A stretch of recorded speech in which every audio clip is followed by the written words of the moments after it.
자, 보자.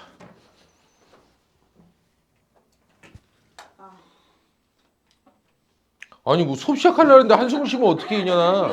어? 나 지금 막 하려 그랬더니 막 정말 말 돌아버리네. 자, 우리가 서양윤리이론 저번 시간에 칸트까지 봤어요. 그죠? 이제 서양윤리이론 공리주의 오늘 정리할 거야. 요거만 하고 오늘은 끝. 서양윤리이론 공리주의입니다. 공리주의 대표 주자가 벤담 밀 뭐 이런 사람들인데요. 봐봐. 성환아 집중하라고. 네 생각보다 언니들은 잘해요 지금. 했었거든 윤사할 때. 기억이 안 난대요. 자, 공리주의 그러면 기본적으로는 쾌락주의를 바탕에 가지고 있습니다. 무슨 주의? 쾌락주의가 뭐였죠? 좋아. 사람들은 뭘 좋아해? 얘들아, 선이 좋아, 악이 좋아? 선이요. 그럼 사람들은 쾌락을 좋아하는데 그러면은 사람들이 좋아하는 게 선이니까 쾌락은 이코로 뭐야? 선이다 이 얘기야. 반면 사람들은 고통을 좋아해 싫어해? 싫어요. 다 싫어한다 이 얘기지. 근데 사람들은 악을 싫어하잖아. 그러니까 고통은 악이야. 이거야 이거. 그래서 쾌락주의니까 정의, 올바름, 선, 뭐 다른 거 있어? 쾌락 증진이 선이고 올바름이고 그게 정의로움이야. 이해돼요? 고통을 줄이는 게 선인 거고 쾌락을 늘리는 게 선인 거고 그게 정의고 그게 바람직한 인생이고 다들 어떻게 살면 돼? 쾌락 증진을 위해 사세요. 그게 바람직한 삶이고 올바른 삶이에요. 이러고 말하는 거지.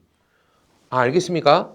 오, 좋아요. 이런 쾌락주의란 말이지. 근데 공리주의는 그 기존에 있었던 개인적 쾌락주의하고는 조금 차원이 달라.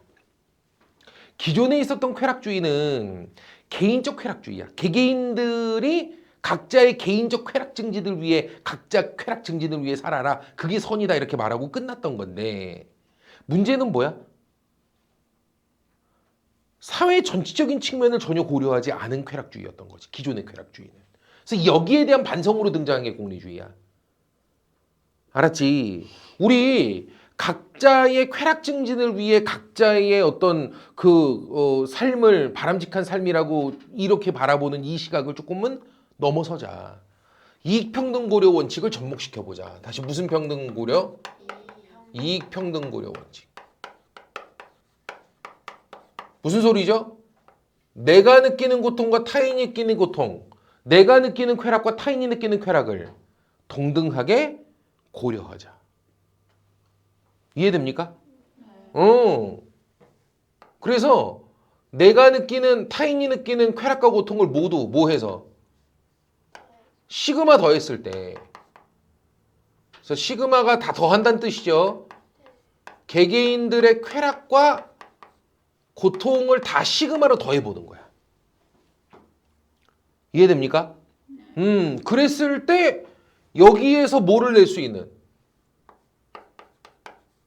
이것의 최대값을 낼 수 있는 쾌락과 고통을 더했을 때 이 값이 최대값을 낼 수 있는 그 행위를 우리는 선이라 하자 이 얘기야. 이해됐습니까? 좋아요. 그래서 내가 느끼는 개인적 쾌락은 엄청나게 늘더라도 내 쾌락만 늘 뿐 타인들이 느끼는 고통이 너무 커져. 그래서 내가 느끼는 쾌락은 정말 하찮은 것에 불과해. 사람들이 느끼는 고통에 비교하면 내 행위로 인한. 알겠죠? 이건 악이라는 거야. 거꾸로. 말뜻 이해됩니까? 선생님이 미니스커트를 입을 자유 있죠. 이게 나에게 엄청난 쾌락을 준다고 생각해 봅시다. 알겠죠? 근데 이건 나에게 쾌락일 뿐 주변인들에게 어때? 쾌락이에요. 엄청난 고통을 주죠. 알겠죠? 안 붙는 삽니다. 막 이러면서 그죠? 사람들이 느끼는 고통이 심각해지겠죠. 우리 지은이의 이 충격은 어떡할 거야? 이해되죠? 그러니까 이런 것들을 고려해서 행해야 된다는 거야. 꿈에 나오는 거 아니야? 네 꿈에 나오기 싫다 내가. 이해됩니까? 그래서 쾌락주의는 기존의 쾌락주의는 개개인들이 각자의 쾌락을 증진을 위해 사세요. 그게 선이고 그게 행복이고 그게 곧 정의로움입니다. 각자 쾌락을 위해 사세요. 이게 기존의 쾌락주의였다면 이게 이익평등고려 원칙이 접목이 돼서 나와 남의 쾌락을 고통을 모두 더했을 때 최대값을 낼 수 있는 행위를 우리 선이라 하자. 개인적 쾌락이 증진에 도움이 되더라도 전체적으로는 이것으로 인해 고통을 받는 사람이 더 크다면 그건 우리는 선이라고 바라봐서는 안 된다. 이 시각이 여기는 공리주의인 겁니다. 그래서 사회적 측면의 쾌락주의. 다시 뭐라고? 사회적 측면의 쾌락주의, 사회적 쾌락주의. 이게 바로 공리주의인 거죠. 여기서 나오는 명제가 바로 뭐예요? 최대 다수에게 최대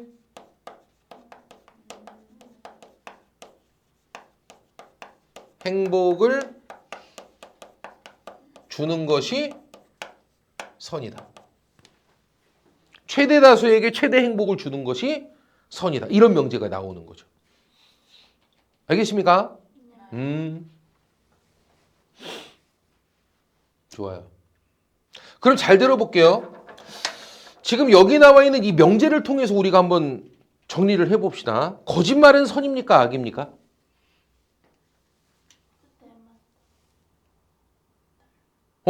그때 상황에 따라 달라요.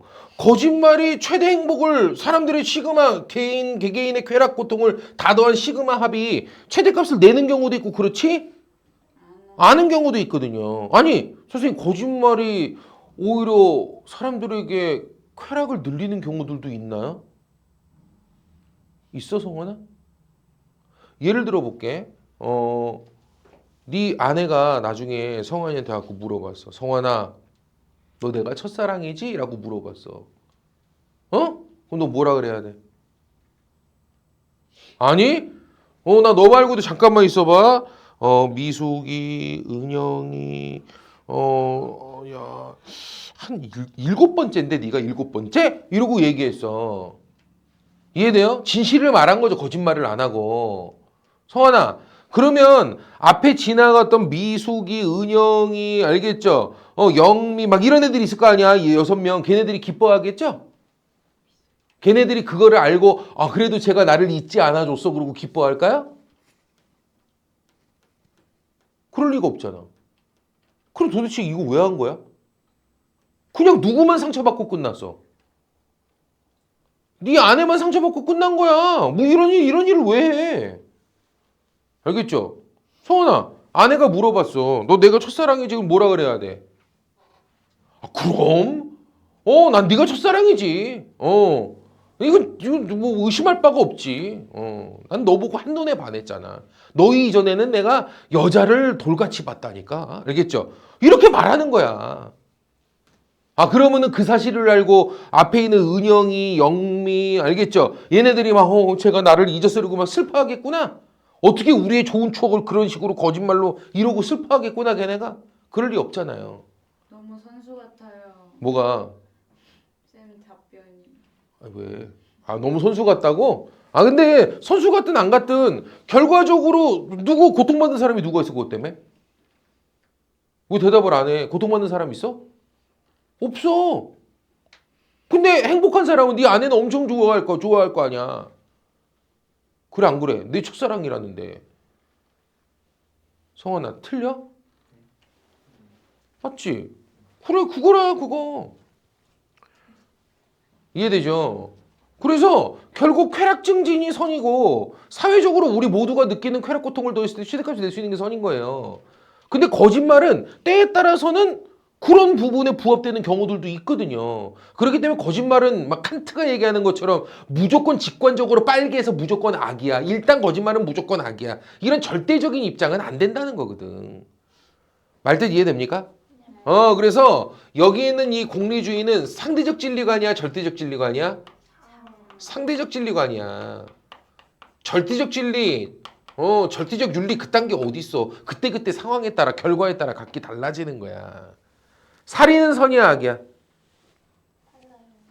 그때그때 달라요. 야, 안중근 의사가 뭐 했어? 의사니까 치료했냐 이렇게? 의사는 의로운 선비란 뜻이야. 의로운 선비. 안중근 의사가 뭐 했어? 이토 히로부미 사살했잖아. 그럼 살인 아니야 그거? 네. 아 무슨 뭐 지나가는 동네 개 죽였냐. 사람 죽였잖아. 살인이잖아. 근데 그걸 우리는 통해서 엄청난 사람들은 우리의 어떤 그 국권을 박탈하고 우리나라의 어떤 인권을 막 유린했던 그 수장이었던 사람을 죽임으로써 우리나라 국민들의 엄청난 어떤 독립의지 고취가 있었고 후련함이 있었고 맞아요 틀려요? 맞죠? 그럼 우리 선이라고 부르기도 하잖아. 아 맞아요 틀려요? 맞죠? 살인은 무조건 악이다 이건 말이 안 되는 거지. 이해됩니까? 그때그때 결과에 따라 달라지는 거. 저 멍 때리는 거 봐, 저 새끼. 야, 지금 너를, 그걸 왜 봐, 이 새끼야. 여길 봐야지. 그러니까 여기 얘는, 그때그때 상황에 따라 살인도 선이 되기도 하고 악이 되기도 하고, 뭐에 따라? 어떤 결과를 내냐에 따라 달라지는 거야. 알겠죠? 거짓말도 선이 되기도 하고 악이 되기도 하고. 이해됩니까? 아, 알아듣겠죠? 그러면 잘 봐. 공리주의는 윤리 도덕이란 왜 존재하는 걸까? 우리가 윤리적으로 살아야 되고 도덕을 지켜야 되는 이유. 선. 우리가 윤리 도덕을 지켜야 되는 이유. 윤리 도덕은 왜 존재하는 걸까? 쾌락 증진에 도움이 되니까. 모르겠어? 다수의 이익에 부합되는 면들이 있고, 최대 다수 행복을 실현하는 데 도움이 되는 수단이니까. 그 도움이 되기 때문에 존재하는 거야. 아, 이해가 돼요? 그래서 목적론적 윤리관이라고 불러. 뭐라고 한다고? 목적론적 윤리관이 무슨 뜻이야? 수아야? 윤리 도덕은 그 자체로 목적이다. 그죠? 이러면 조지는 거야. 그거 아니야. 윤리 도덕은 뭐다? 목적 달성을 위한 수단이다. 다시 뭐라고? 윤리 도덕은 목적 달성을 위한 수단이다. 무슨 목적? 쾌락 증진의 목적 달성을 위한 수단이다. 사회 전체적인 쾌락 증진에 실현하기 위한 수단 도구다. 말뜻 이해돼요? 너네 여기 봐. 공리주의 최고봉이 미국식 공리주의 실용주의거든. 미국판 공리주의. 뒤에는 뭐라 그랬어? 과학기술은 선이다야. 다시 뭐라고? 왜? 과학기술은 우리에게 뭘 줘? 쾌락 증진을 주잖아. 그러니까 과학기술은 선이야. 스마트폰은 선이라고. 미친놈이죠 이게. 난 되게 싫어해 얘네들. 알아듣겠죠? 근데 결론이 그따구로 나야 걔네들은. 뭔 얘기인지 알겠습니까? 스마트폰이 도덕이에요. 스포츠카는 선이고요. 알겠죠? 파스타는 진리죠. 미친놈들이에요. 됐죠? 그래서 윤리 도덕이라고 하는 것은 쾌락 증진의 목적을 위한 수단 도구다라고 바라보는 그런 목적론적 윤리관에 있는 사람들이야. 됐습니까? 또 이들은 행위의 동기 이런 거 중시할까? 아니. 동기 같은 건 들여다보지 않아. 동기가 뭘 중요해? 뭐가 중요해? 결과 어떤 결과값을 냈냐? 이거만 중요한 거야. 그래서 결과론이야, 결과론. 칸트 이런 사람들이나 그냥 효도를 했다고 다 똑같은 효도가 아니야. 네 자식에게 효도받기 위한 목적으로 그 수단 목적을 달성했는데 자식에게 효도받기 위한 수단으로서 부모에게 효도를 한 것과 그냥 순수한 의무감으로 효도를 한 건 이건 나눠야 돼. 그 동기가 순수해야 진정 도덕적 가치가 있는 선이야. 이러고 말하는 칸트하고는 다르다고. 여기 공리주의는 동기는 따지지 않아. 어떤 이유로 하든 뭔 상관이야. 최대 다수 이익만 달성했으면 되는 거야. 말뜻 이해됩니까? 네. 아, 알아듣겠죠?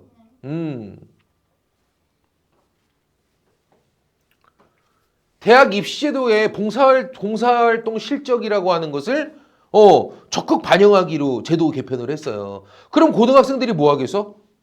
봉사활동 엄청나게 하겠죠. 그러면 노인들도 노인정에 계시는 또 장애인들도 어때? 많은 어떤 그 봉사 혜택을 보지 않겠습니까? 맞죠? 물론 아이들은 어떤 마음으로 봉사를 하겠어요? 정말로 어려운 이웃을 돕겠다는 순수한 의무감으로 하는 게 아니겠죠. 자기가 좋은 대학을 가기 위한 수단으로서 그런 행동을 하겠죠. 그죠? 그래서 칸트는 이런 걸 안 좋아해요. 그런 거는 그 적극적으로 권장을 안 한다고. 왜? 사람들의 동기를 자꾸 불손하게 만들어버리거든. 그리고 사람들은 오히려 난 대학 안 갈 거야. 난 뭐 대학 안 가, 난 그냥 고등학교만 졸업하고 끝낼 거야. 이런 애들은 그냥 봉사활동 안 해도 된다는 꼬라지가 돼버려요. 이해됩니까? 네. 그러기 때문에 이렇게 동기를 더럽히는 어떤 이런 제도 정책들을 반대한다고. 근데 얘네들은 달라. 아니, 뭐 동기가 뭔 상관이야. 많은 사람들이 혜택을 누렸잖아. 많은 사람들이 이익이 늘었잖아. 그럼 된 거지 뭐. 동기를 따지고 자빠졌어. 쾌락만 들면 되는 거 아니야. 이해됩니까? 사람들이 많이 그 봉사활동 혜택을 많이 받으면 됐지 뭐. 얘는 동기 같은 거 안 따져. 결과만 중요해. 말뜻 이해되죠? 근데 이 말 속에 들어있다고 최대 다수에게 최대 행복을 주는 것이 선이다. 무슨 얘기야? 선, 도덕이라고 하는 건 다수 행복을 위한 수단 도구라고. 알겠죠? 목적론적 윤리관. 이렇게 되면 어때? 결과가 중요해, 동기가 중요해. 다수 행복을 냈냐 안 냈냐 결과가 중요하다고. 말뜻 이해됩니까? 당연히 같은 행위에 대해서도 어때? 절대적으로 선악이 분별돼 있지 않아. 알겠죠?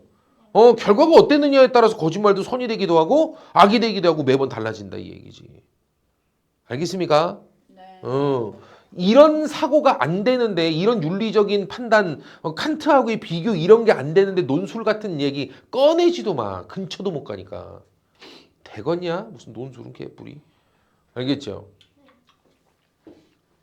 됐고요. 그럼 나 봐봐.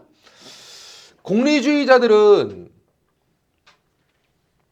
개개인들은 자기가 행위를 할 때 이 행위가 나에게 얼마나 쾌락이 되고 고통이 될지 주변인들에게 어떤 쾌락과 고통을 가지고 올지를 계산할 능력이 있다는 거야 없다는 거야? 있어요. 있다고 생각하는 거야. 이해됩니까? 네. 그래서 개개인들은 다들 계산할 능력이 있으니까 그 계산을 다 해보라고. 이해되죠? 그래서 심지어 벤담은 다시 뭐라고? 벤담은 쾌락을 계산할 수 있는 쾌락의 계산 기준을 제시하기도 합니다. 알겠죠? 그 7가지 쾌락의 기준을 제시한 그 사람이 바로 누구야? 벤담이야, 벤담.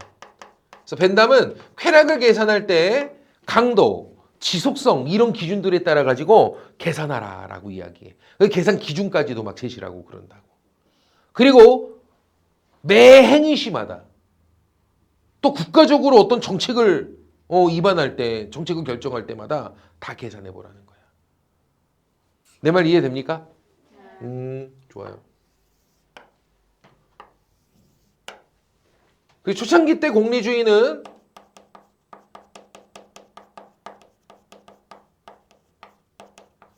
개별 행위시마다 또 국가에 어떤 정책 같은 것을 결정할 때마다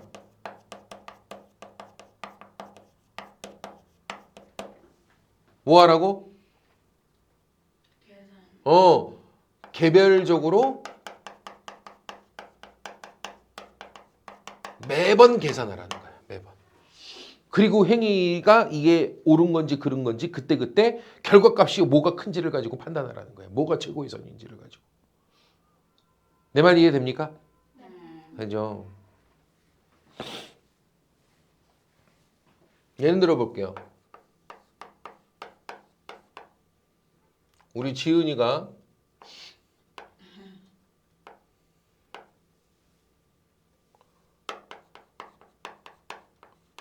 차은우와 결혼합니다. 차은우 싫어? 네. 아이씨, 다른 애 해줄게요. 누구? 걔는 내 마음속에 있는. 뭐라고? 아니에요. 뭐라 그랬어? 아니에요. 저요? 아니 사람이잖아요.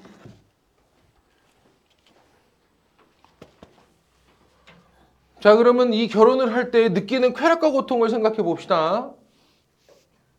일단 지은이가 느끼는 쾌락이 있겠죠. 네. 어떨까요? 좋아요. 플러스 뭐 1만?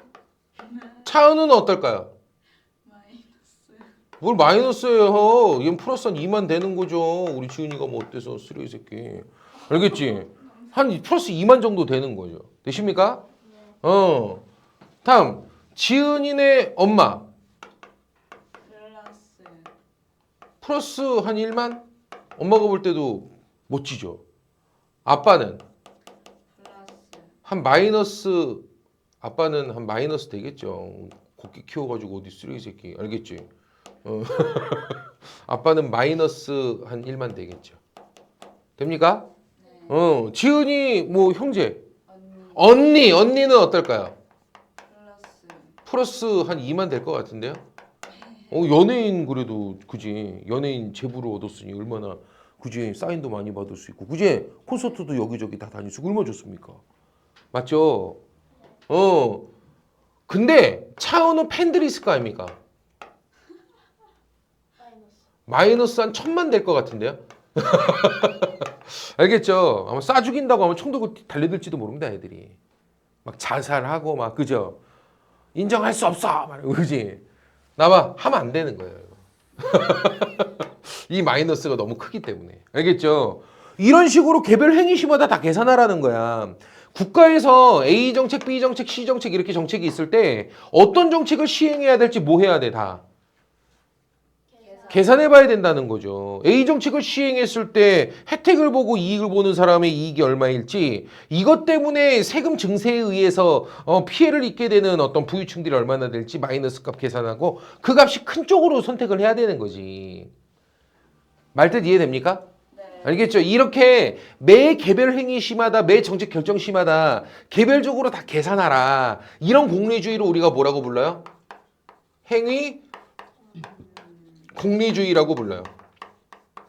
그게 행위 공리주의야. 알았지? 네. 문제점. 매번 계산해. 이거 매번 계산하는 게 가능할 것 같아, 니들이 볼 때? 이거 솔직히 개그 아니야? 이거 언제 매번 계산하고 있어? 맞아요, 틀려요? 네. 맞지? 너희 두 마리. 모자 쓰고 왔을 때 선생님이 느끼는 고통과 알겠죠? 너희들이 느끼는 쾌락과 이거 계산해 봤어? 그잖아. 그걸 계산하고 행위를 했어야지. 이해돼요? 언제 계산하고 있냐고. 그래서 이게 문제점이 뭐냐면 매 행위시마다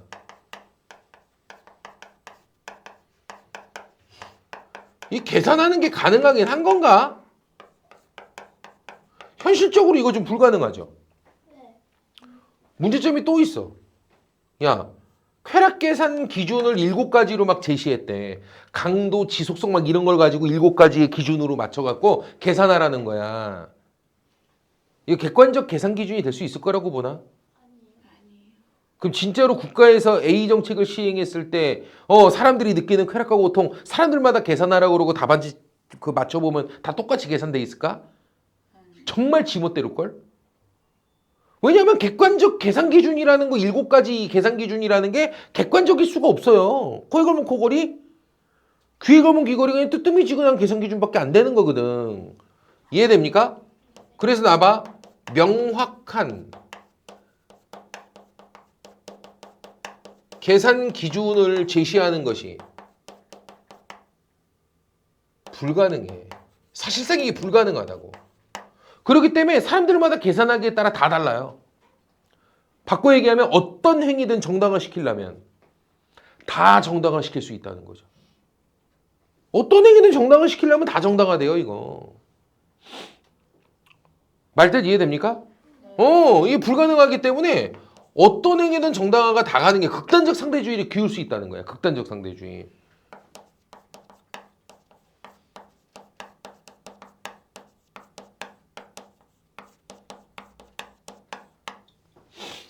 야, 어떻게 보면 윤석열이가 계엄 사태를 일으키고 솔직히 완전 개그였죠? 지 혼자 한밤중에 국회에서 설치다가 갑자기 혼자 그냥 새벽 4시쯤 돼가지고 계엄을 해제합니다. 이러고 혼자 그냥 잡혀 들어간 거 아니야 지금. 혼자 개그 한 편 찍은 거죠. 그죠? 돼요? 이거 선입니까 악입니까? 계산해 봐야 돼요. 야, 지금 현재 보수의 어떤 문제점이 엄청나게 커져 있는 상태였어요. 주가 지수 폭락하고 있었고요, 완전히.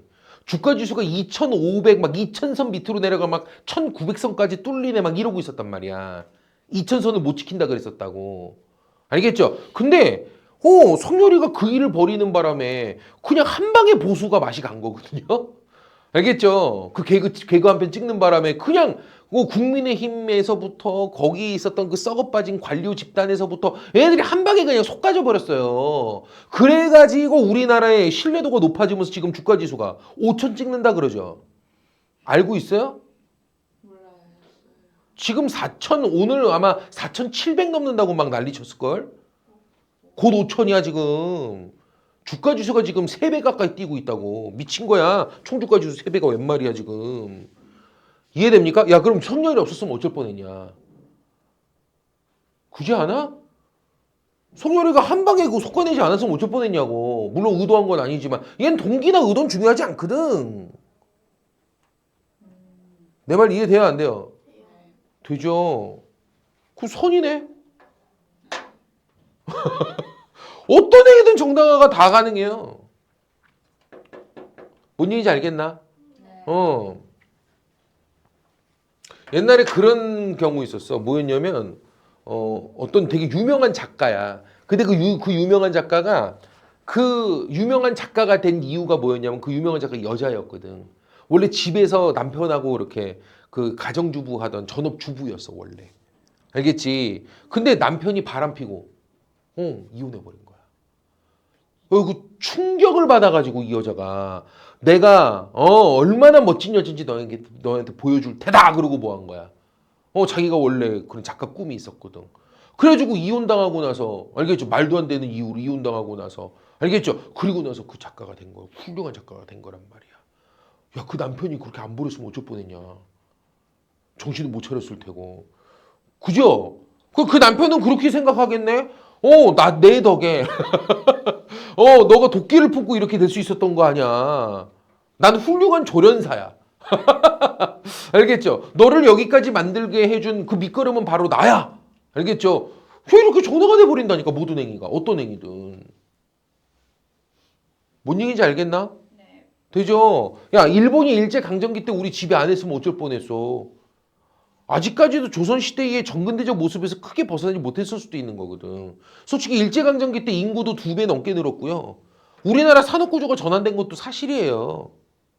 물론 일본의 의도는 우리를 발전시켜주고자 하는 의도가 아니었죠. 오히려 우리를 착취할 의도였죠. 하지만 부수적 효과로 그런 효과가 나온 게 맞거든. 없지 않아 있거든. 이해되죠? 그래서 일본은 지금도 뭐라고 외쳐요? 일본의 식민 지배에 대해서 반성합니까? 아니요. 아니 반성 안 해요. 오히려 뭐라 그래요? 도와줘. 조선인들을 도와줬다. 조선인들에겐 이거는 발전의 어떤 그 큰 밑거름이 되었다. 알겠죠? 일본의 지배가 없었다면 너희는 이만큼 성장할 수 없었다. 결과만 좋으면 되는 거 아닙니까? 이해되죠? 솔직히 어느 쪽에서 어떻게 판단하느냐에 따라서 계산했을 때 선이 되기도 하고 악이 되기도 하고 다 달라져요 이게. 왜? 명확한 계산 기준 제시가 불가능하기 때문에 코에 걸면 코걸이, 귀에 걸면 귀걸이 이렇게 판단돼 버리거든요. 이해됩니까? 그러니까 어떤 행위도 정당화가 돼버리고 극단적 상대주의로 기울어버릴 수 있다는 거죠. 알겠습니까? 되죠? 그거예요. 그래서 너무 극단적이에요. 얘네들한테 물어볼까요? 강간은 선이에요, 악이에요? 그때 달라요, 계산해 봐야 돼요. 살인은 선이에요, 악이에요? 그때 달라요, 계산해 봐야 돼요. 이렇게 가는 거야. 이해돼야 안 돼요? 효도는 선이에요, 악이에요? 그때 달라요. 계산해 봐야 돼요. 알겠습니까? 네. 내가 우리 부모님에게 효도한다고. 부모님 아프실 때 은행을 털어가지고 약값을 했어. 이해됩니까? 이 불치병이라 엄청난 비싼 고가 약을 써야 돼서 은행을 털었다고. 이해됩니까? 이거 선이에요, 악이에요? 일단 효도한 거잖아요. 터냉이는 문제인데 효도는 한 거잖아요. 계산해 봐야 돼요. 이것 때문에 내가 터는 바람에 이것 때문에 쫄딱 망한 사람들도 있겠죠. 그 은행에 돈 넣어놓은 사람들. 알겠죠? 그 사람들이 느끼는 고통과 나와 부모님이 느끼는 쾌락과 이게 계산해 봐야 돼요. 고통이 크다면 이건 악이 되기도 하고요. 막 알겠죠? 모든 게 다 계산해 봐야 돼요. 절도에 대해서도 선이다 악이다. 그때 계산해 봐야 돼요.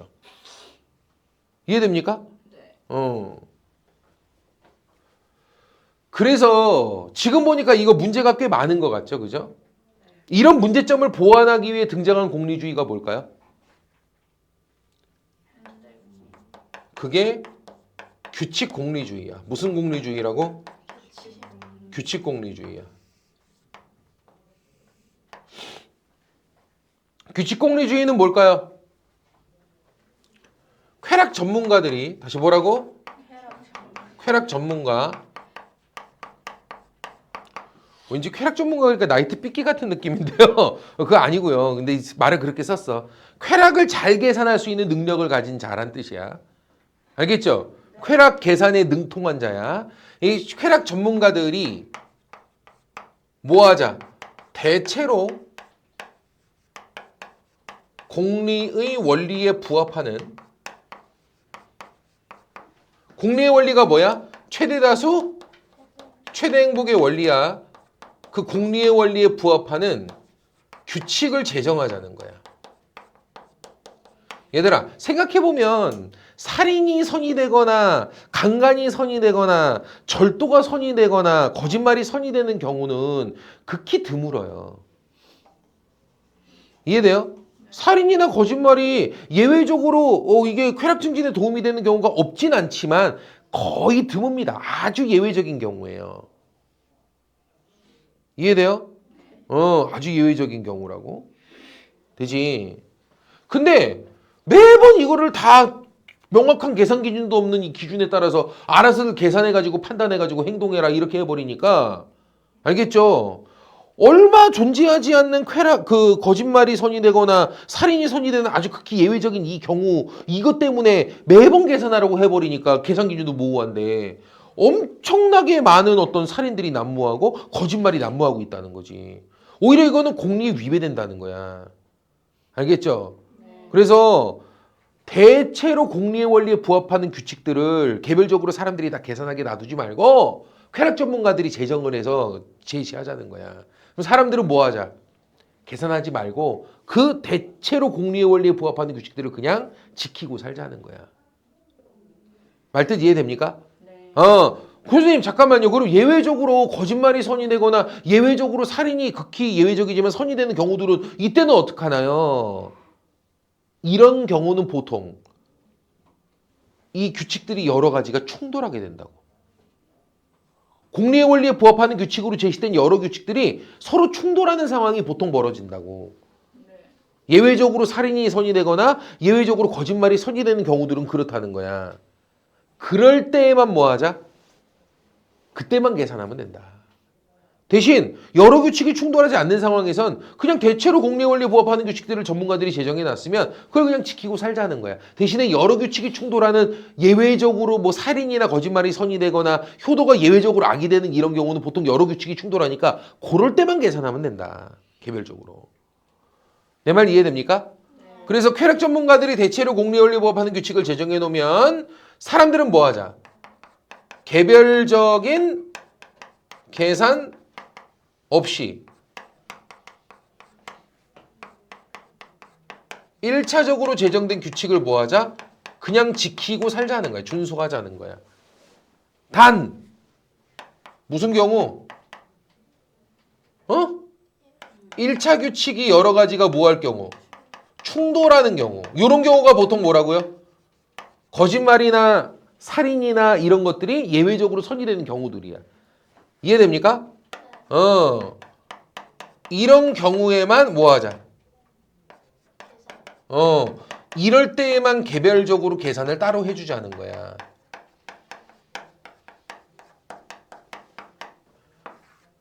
모든 경우에 다 개별적으로 알아서들 계산해가지고 그 선악을 결과값을 계산해가지고 선악을 분별해서 행위하라 이렇게 해버리면 엄청나게 많은 살인과 거짓말들이 난무해버린다는 거지.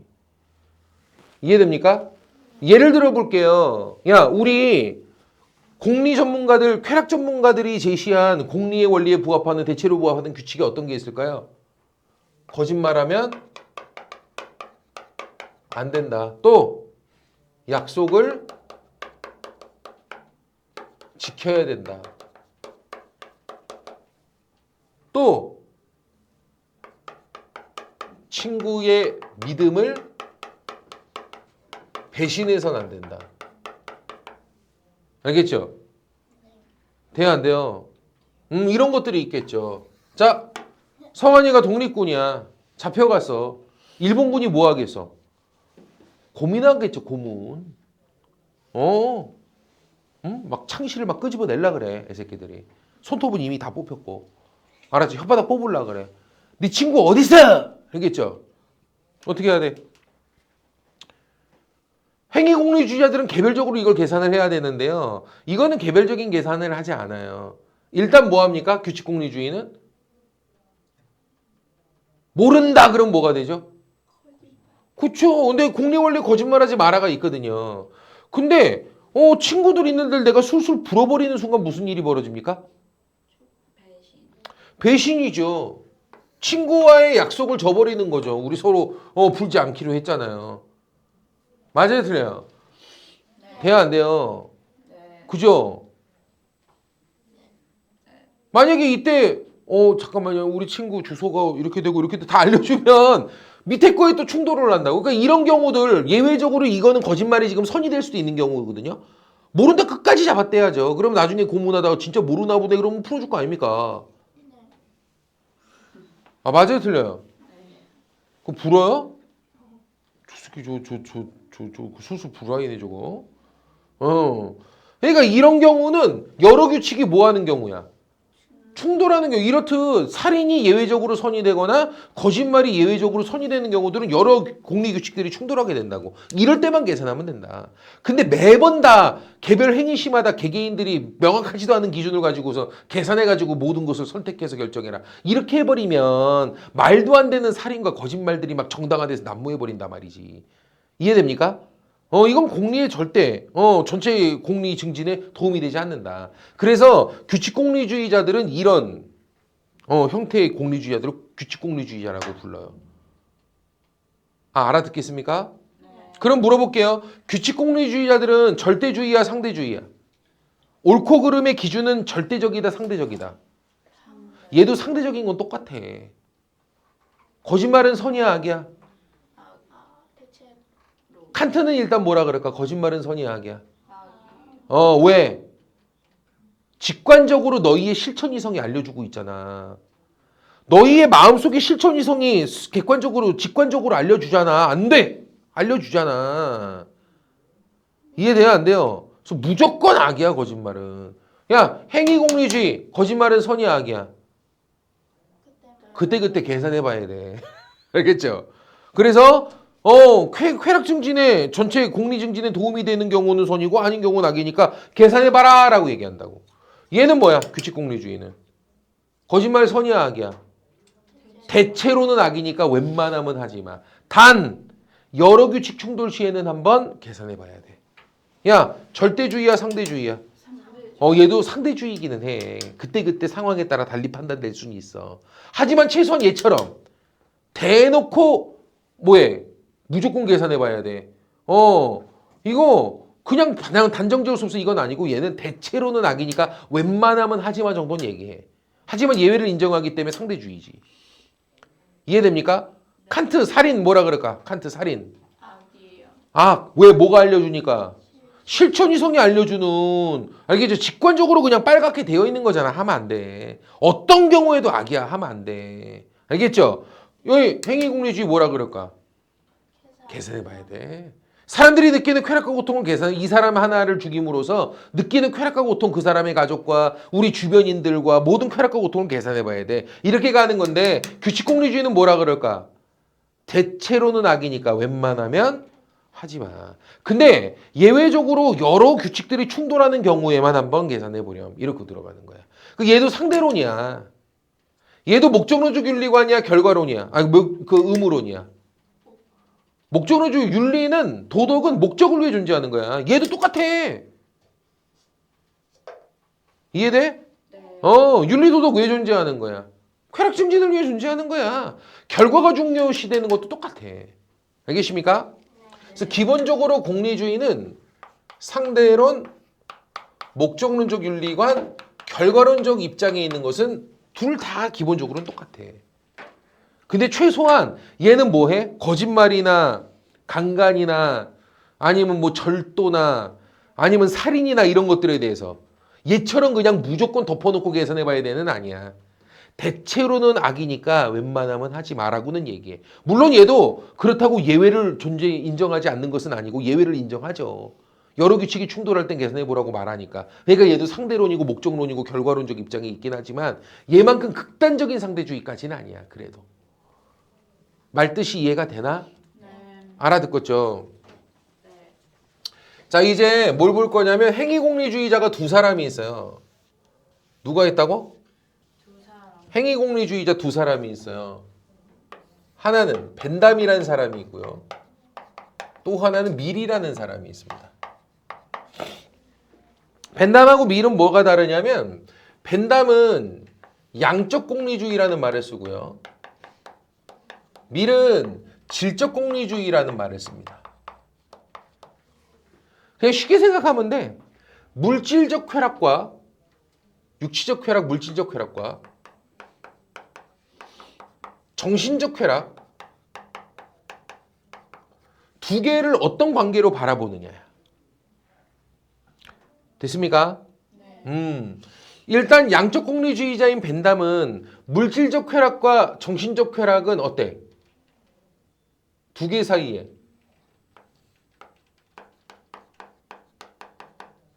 질적인 차이는 존재하지 않는다라고 봐. 질적으로는 차이가 전혀 존재하지 않아.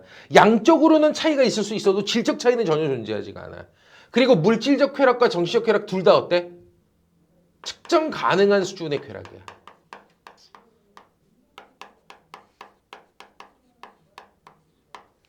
둘 다 측정할 수 있는 쾌락들이고요. 질적으로 무슨 정신적 쾌락은 물질적인 만족도의 쾌락보다 한 차원 높은 수준의 것이야. 이런 식으로 설명하지 않아. 알겠죠? 쉽게 말하면 물질적으로 육체적으로 느끼는 쾌락도 어때? 우리가 정신적인 만족, 어떤 뭐 헌신 봉사했을 때 오는 뿌듯함 같은 이런 정신적 쾌락들이 있잖아. 이런 쾌락과 밥을 먹었을 때 또는 무슨 그 따뜻한 집에서 마음껏 푹 잤을 때 이때 느끼는 이런 육체적 쾌락 있죠. 이런 쾌락과 정신적인 그런 쾌락들을 수준의 차이, 질적 차이가 크다라고 보지 않아. 비슷한 수준의 쾌락이라고 봐. 쉽게 말하면 육체적인 물질적인 쾌락을 되게 정신적 쾌락만큼이나 중요한 쾌락으로 여기는 거죠. 이해됩니까? 반면에 밀은 달라. 물질적 쾌락과 정신적 쾌락은 질적으로 차원이 달라.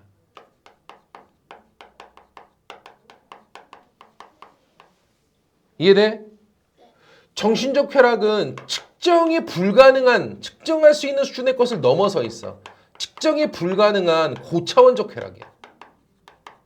반면에 물질적 육체적 형태의 쾌락 있죠? 요거는 측정할 수 있는 수준의 저차원적 쾌락이야. 차원 낮은 쾌락이야. 그래서 아무리 물질적인 이런 밥을 먹었을 때, 맛있는 걸 먹었을 때 느끼는 어떤 그런 만족감, 육체적인 쾌락이죠. 마음껏 푹 잤을 때 느끼는 어떤 쾌락이나 이런 어떤 육체적인 쾌락들은요, 이런 정신적 쾌락의 발끝도 못 쫓아간다고 봐요. 차원 수준이 다른 것이라고 봐요. 그래서 되게 고결한 쾌락을 지향하는 게 밀이야. 이해됩니까? 그래서 밀 같은 경우는 이런 얘기 했었죠. 밥만 먹고 사는 개돼지 같은 존재가 아니지 않냐, 인간은. 그런 밥 먹고 막 무슨 성행위를 통해서 이렇게 느끼는 육체적인 이런 만족, 쾌락, 이런 것에 저급한 쾌락에 머물러 있으면 안 된다, 인간은. 인간은 그보다 높은 차원의 고차원적 쾌락을 누리는 존재 아니겠는가. 이런 걸 되게 중시한다고. 이해됩니까? 그래서 미리 했던 말이 뭐 있었지? 나는 배부른 돼지가 되기보다는 배고픈 인간이고 싶다. 그리고 나는 그 인간 중에서도 만족스러운 바보가 되기보다는 불만에 가득 찬 소크라테스가 되고 싶다. 그러니까 밥만 먹고 사는 개돼지 말고 그래도 좀 생각하는 인간이 되고 싶다. 정신적으로 뭔가를 추구하는 인간이 되고 싶다. 이해돼요? 근데 그 인간 중에서도 그냥 고차원적 사고를 하지 못해서 웬만하면 만족하는 이런 바보 되기보다는 좀 고차원적인 어떤 정신적 가치를 추구하기 때문에 항상 어때? 불만에 가득 차 있고 스스로를 반성하는 그런 소크라테스의 삶을 살고 싶다. 그 얘기란 말이야. 말뜻 이해됩니까? 알겠죠? 그래서 이 사람은 좀 고차원적 쾌락을 되게 중시해. 아, 알아듣겠죠? 되지. 벤담하고 밀은 요런 차이점이 있어요. 됐습니까? 그러면 마지막으로 요거 하나. 봐봐. 공리주의는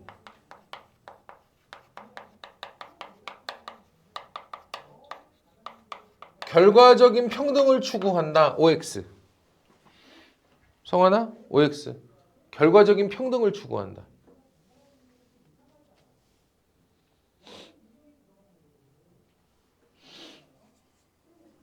생각을 해, 생각을. 공리주의는 결과적인 평등을 추구한다. 진짜 생각하는 능력을 기르지 않으면서 수능 잘 볼 생각하지도 막 꿈도 못 꿔 그거. 네가 알아서 얘기해 줘봐. 나 생각하기 귀찮으니까 지랄하고 자빠지네. 그럼 못 푸는 거야. 결과적 평등이 뭘 뜻하는 것 같아?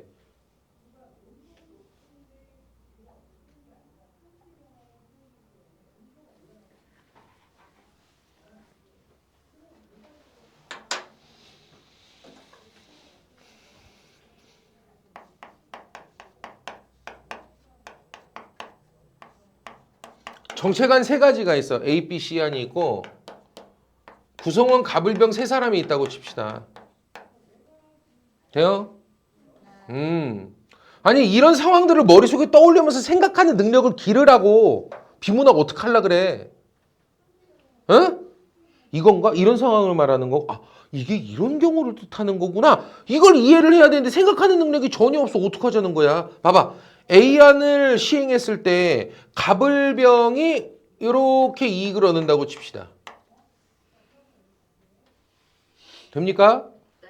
B안을 시행했을 때, 뭘 시행했을 때? B안을 시행했을 때 이렇게 분배가 된다고 칩시다. 됐습니까? C안을 시행했을 때 이렇다고 칩시다.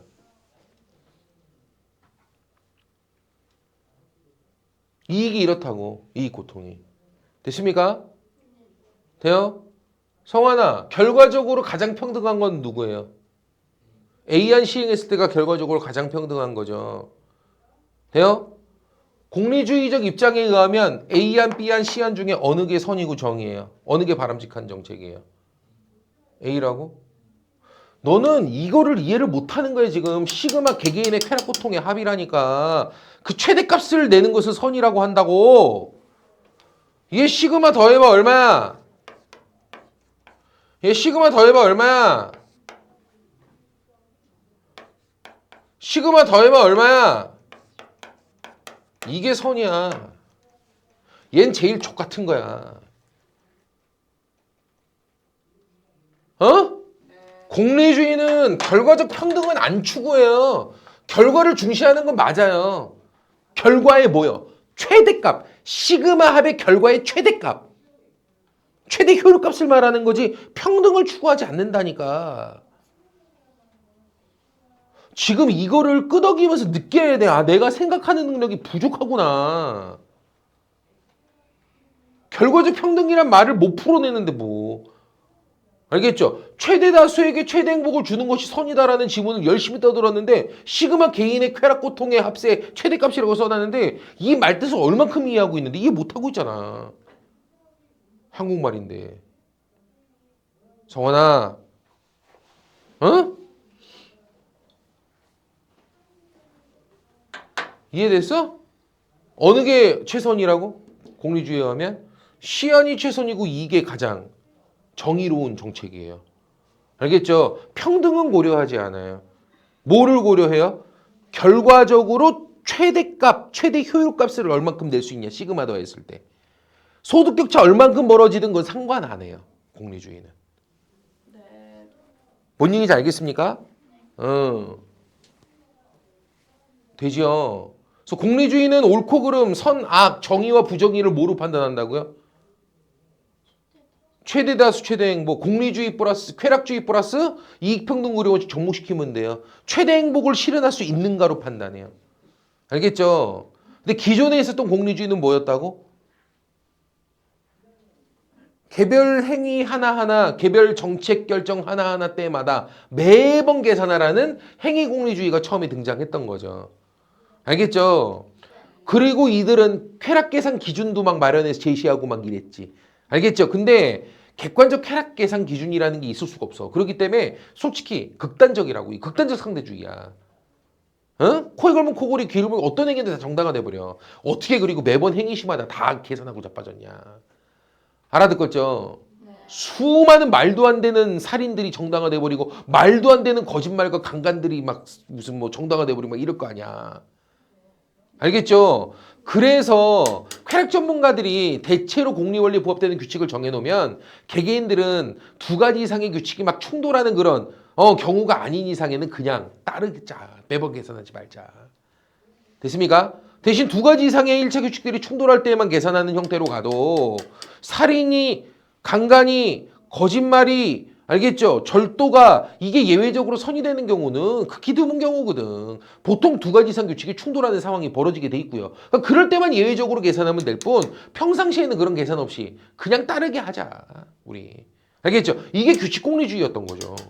그래서 규칙 공리주의자들은 살인은 선이야 악이야라고 물었을 때 그냥 몰라 계산해봐야지 이렇게까지 가진 않아요. 대체로 낙이니까 웬만하면 하지마. 대신 여러 규칙이 충돌할 때만 계산해보렴. 이렇게 들어간다고. 말뜻 이해됩니까? 하지만 얘도 일반적인 행위 공리주의하고 다를 바 없는 것은 뭐가 똑같다? 그 행위 자체가 선악으로 분별되어 있진 않아. 그때그때 계산에 따라 결과에 따라 달라지게 되니까 상대론. 도덕 윤리라고 하는 것은 쾌락 증진 목적을 위한 수단으로 존재하는 거니까 목적론. 동기 같은 건 중시하지 않아. 결과가 중요하지, 결과. 그러니까 결과론. 알겠죠? 이런 측면인 것은 똑같다고. 뭔 얘기인지 알겠습니까? 그리고 행위공리주의는 두 사람이 있다고. 누구와 누구? 벤담과 밀. 알겠죠? 양적 공리주의는 누구? 벤담. 알겠죠? 질적 공리주의 한 차원 높은 차원의 어떤 수준의 쾌락을 추구하는 건 밀 이렇게 볼 수가 있겠지. 이해됩니까? 좋아요. 자, 수고들 했습니다.